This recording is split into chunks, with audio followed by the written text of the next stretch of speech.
Good morning to you, Sam. Thank you. I must admit, with the fact that the Cape Town Jazz Festival's weekend passes all sold out, an impressive music list, people waiting for this festival in anticipation, it talks about the strength, how powerful this festival has become. Well, you know, it's very overwhelming that every year we are selling out earlier. And it just shows, you know, the relevance of the festival to both our local and international visitors. There are one-day passes still left, not many. But I think it's the fact that, you know, it's all about your artist, the caliber of the artist, both local and international. But I also think that, you know, it's become a lifestyle festival. It has all the other elements within the festival, the food courts, the photo exhibitions, the crafters exhibitions. So it's more than just a festival. And I think it's a place of networking and, of course, business to business. So we've really turned it around from being, yes, a music festival, but also a place where people meet annually. Let's talk about what the festival has also become. It's become a showcase for young artists. It's almost become a mandate of the festival to introduce new artists to a growing, very intellectual, sophisticated market. How have you worked that? Because that in itself has taken years to get right, to marry that balance. Well, you know, it's watching TV, listening to radio, go on YouTube, follow trends internationally. But yes, we tend to look at young artists.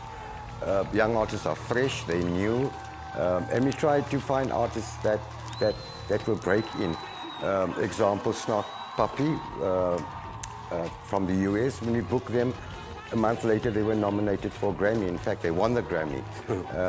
We have artists like from Australia, Haitia's Coyote, young artists nominated.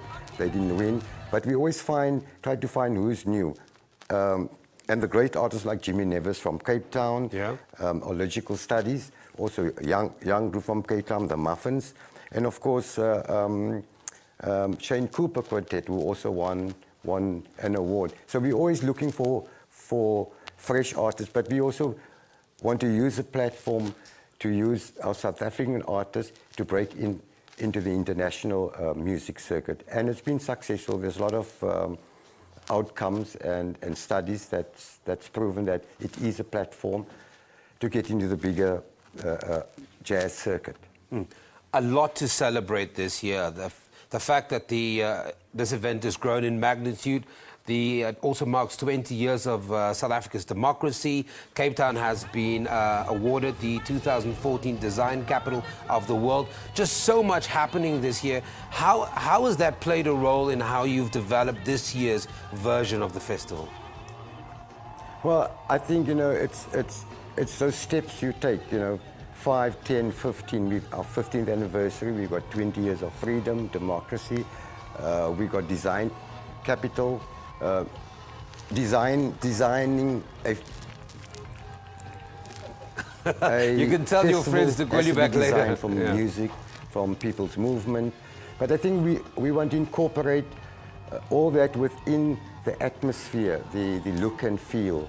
We also, coupled to that, we want to use this festival to celebrate the legacy of Mandela. So in terms of our photo exhibition, within the precinct of the festival, we want to have a street running through. Part of the exhibition is going to be dedicated for him. And so his images would be around the festival. But yes, I think it's a milestone for us. It's a milestone for the country. And we certainly, and I think what's important going to our 15th year is just keeping up that standard, that world standard. What's new, what's fresh, what are they doing different?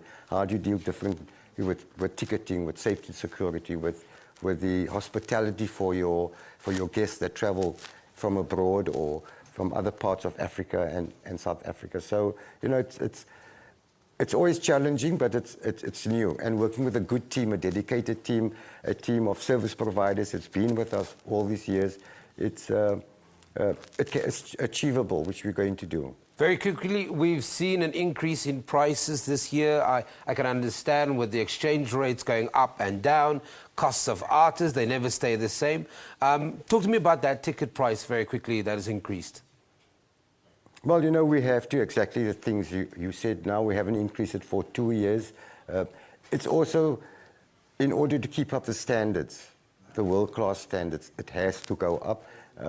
With the rand dollar, and we've just been dropping, it's the cost of artists, international artists, African artists, the travels go up. A lot of artists are traveling long haul. So yes, you know, we had to do it. But if you look at our prices, it's still value for money compared to a lot of festivals in South Africa and abroad. You know, you pay 2-day pass or 1-day pass, you have access to 20 artists on 1 day, or 40 artists over 2 days. So it's really value for money. And we've had this, like I said, we sold out for 5 years now, and now we're close to selling out.